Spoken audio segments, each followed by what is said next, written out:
Welcome to another edition of American Warrior Radio, right here on the Talk to Me station, WMEL. Whether you're active duty, retired, reserve, whether you're a family member of an active duty member, or maybe you're just a patriotic American that wants to get involved in supporting our troops, you've come to the right place. This is a special edition of American Warrior Radio, and I'll go into that more in detail in a moment, but let me introduce myself. I'm Garren Cohn. I'm retired legal advocate for veterans and founder of AVET Project, as well as an Air Force veteran. But as you all know, you've been listening for a long time, I don't do this alone. Alongside with me, as always, I'm Glenn McGuffie, manager of your Brevard County Veteran Services team, and I'm retired Air Force, so we got a couple of us flyboys coming at you today with a special guest and lots of good information for you. Stay tuned, don't go away, and take it over there, Garren. Well, by way of introduction, I want to say everybody that's tuned in to American Warrior Radio, whether you're listening live or via the internet at 1300WMEL.com, you've heard the intro music to American Warrior Radio, which is done by none other than Soldier Hard, a.k.a. Sgt Jeff Barillaro, and we happen to have him on the line right now. Say hello, Jeff. How's everybody doing out there? Thanks for having me. We are wonderful, and we're so glad to have you. We've got a lot going on, and that's one reason I wanted to introduce you to the audience so they could find out a little bit more about you. As a means of giving them some background, tell us where you're living right now, first of all. Where's your studio? Right now I'm located in Northern California, in the Bay Area, in a city called Vallejo. It's about 20 minutes from San Francisco. And I'm located right now. Home. That's home, living in the Bay, and as a matter of fact, a lot of your music reflects that.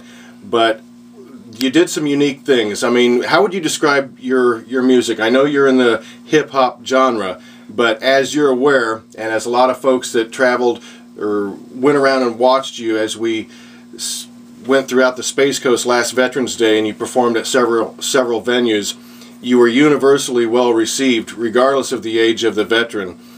So much so that we had 80-year-old Korean war vets coming up after one of your performances, actually a couple of your performances, saying that you'd brought rap to a new generation. So give our audience a feel of what you do and how it impacts people.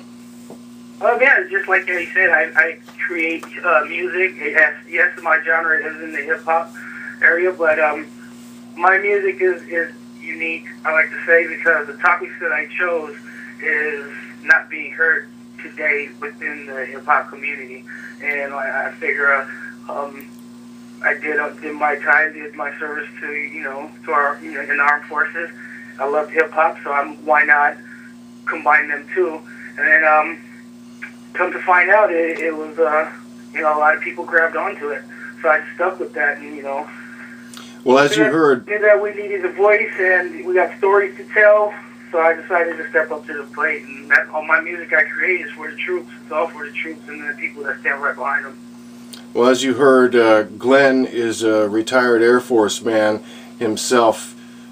Give us a little background on your military career. My military career, I did a little over 10 years in the Army. I come from a humongous military upbringing.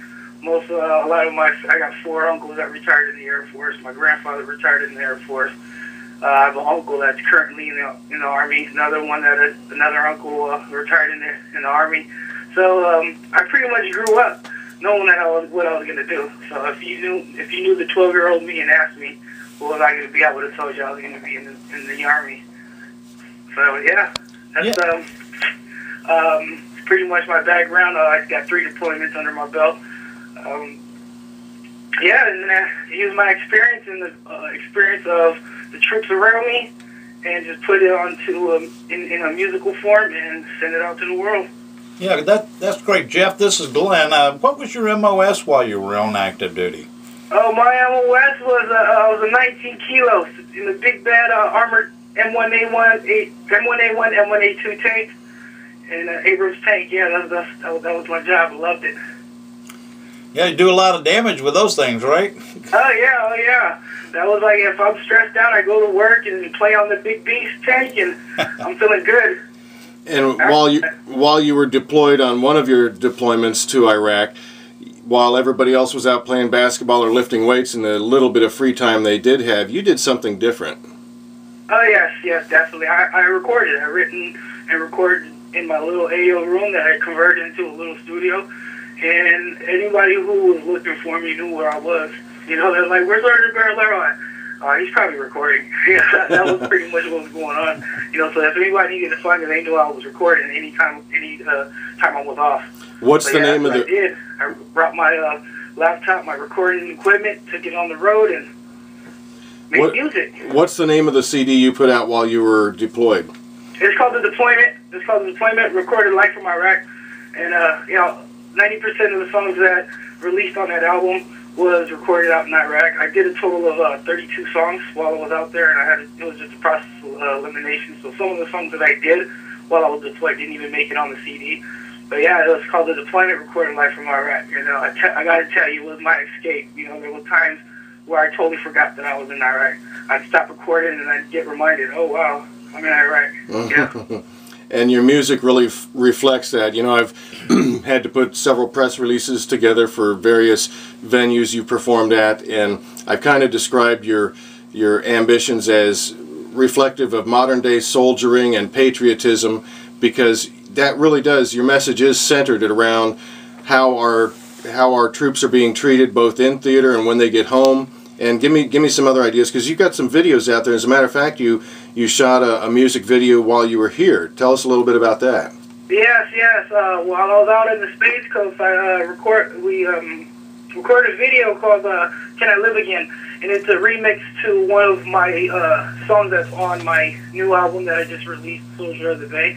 And yeah, I did a remix with it, and I had a local Florida artist come out and do a collaboration with me. So yeah, it came out good, and the song is pretty much for the troops that come back, you know, after a deployment, and they feel like, you know, they're not accepted being back here, because out in deployment you're very important.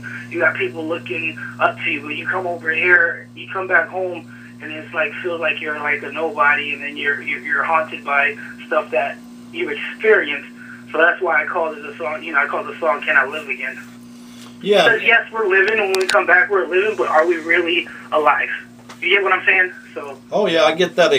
This is Glenn again, and I get that distinctly, because I know when we were talking to another veteran last time, had the same kind of comments to make about the problems of integration in society, if you will, when you got back.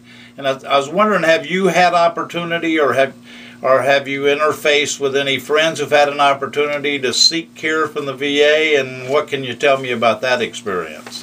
Yes. I have a lot of my friends. I had like 3 friends that ended their military career around the same time I have, and we live within a 3-hour radius, so we're always like talking to each other.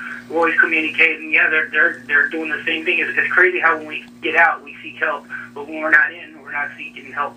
You know what I'm saying? So yeah, they are seeking VA help, and successfully they got answers that they wanted.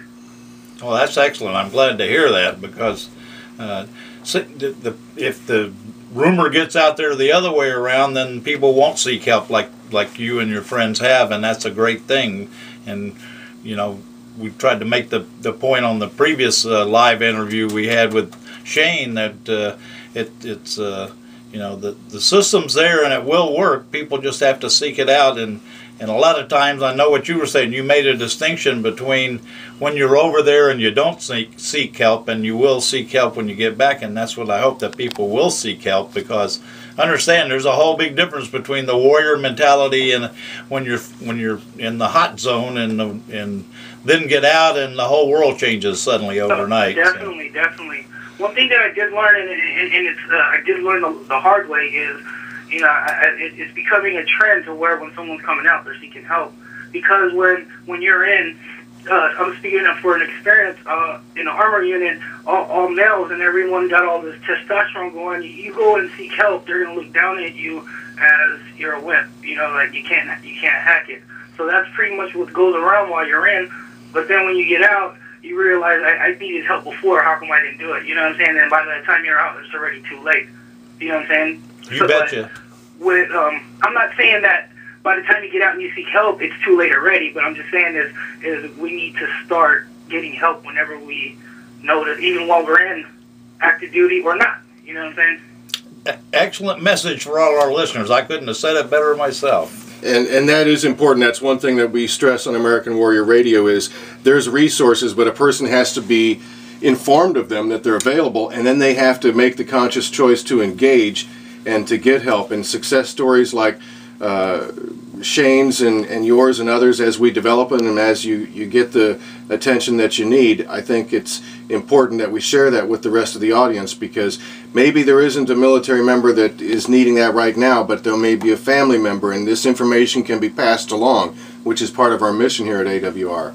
Yeah, and that stuff definitely, let me make a point too, goes across generations. We're not just talking the now generation, we're talking the whole generation, because, you know, combat is combat. So and speak to that for a moment, Jeff, if you would, or otherwise known as Soldier Hard. Your father, he's a veteran as well. He didn't necessarily get the same kind of treatment or have the availability that you have. Is that true? That is correct. My father's served in Vietnam, and he was telling me, like, when they came back, they didn't even know what post-traumatic stress disorder was. They didn't put a name on it until OIF, OEF. You know, and you know, he said they called it something else, like battle fatigue or something like that. But you know, I was speaking to him, and he was telling me how when he saw me engage with the VA all the time, because I would literally have about 5 appointments per month, and he was like, "How are you having all these appointments all the time? You're saying you're at the VA," and he's like, "When I came home, I didn't have none of that." You know, so it's like through time, everything just changed, and I'm glad that now he's starting to go see the VA. You know what I'm saying? Even though it's like all this time has passed, but there's now he's got all the information, and all the Vietnam vets got all the information. They can now seek help at the VA now. You bet, and that foot stomps my point exactly. So. Of course, and there's more issues than just the as you described it, battle fatigue or PTSD, all sorts of health issues, and there's disability compensation programs through the VA, and we just really encourage everybody, if you have a question, get in touch with us here on American Warrior Radio. I want to throw out the web address, www.avetproject.org. Click on the Facebook icon. There's scores and scores of information, but it's specifically tailored to the needs of our warriors right now. And Glenn, what can they do here locally to get in touch? Well, of course, you can always contact our team. We're out in Bravo Building in the County Government Center out in Vieira. You can reach us Monday through Friday at 633-2012. That's 633-2012. Okay, and Soldier Hard, please share your website, your web address with the audience. Yes, too easy. My website is www.soldierhard.com. Easy to remember. Again, that's www.soldierhard.com. So anybody that wants to get to know you a little bit better can jump on there, and you've got a Facebook on yours too, which has more current goings on and what have you, yeah? Yeah, definitely. I got a link on my website to my Facebook page. So I also got free music there, so if anybody want to add me on Facebook, go ahead and go to my website. They can go to click on links, and they'll find my Facebook page link on there. You want to just download free music, you can go ahead and do that too. I got that provided. It's definitely a passion of yours to share your music, which is the carrier of the message. That's the beautiful thing. Music does all sorts of things for all sorts of different people, but you've tailored a lot of your music, not all of it, but a lot of it, to, like I said, soldiering and patriotism, and it's easily identifiable with anybody that's worn the uniform of the Armed Forces of the United States. And we want to thank you for that. We're going to be coming up on a break here in a moment, but after we come back, we want to share a few more things, because you've got a lot going on here coming up this weekend. So, folks, thanks for tuning in to American Warrior Radio. Stay where you're sitting. Don't leave. Don't turn that dial. We'll be back in just a moment, and Jeff, you stay on the line. Will do.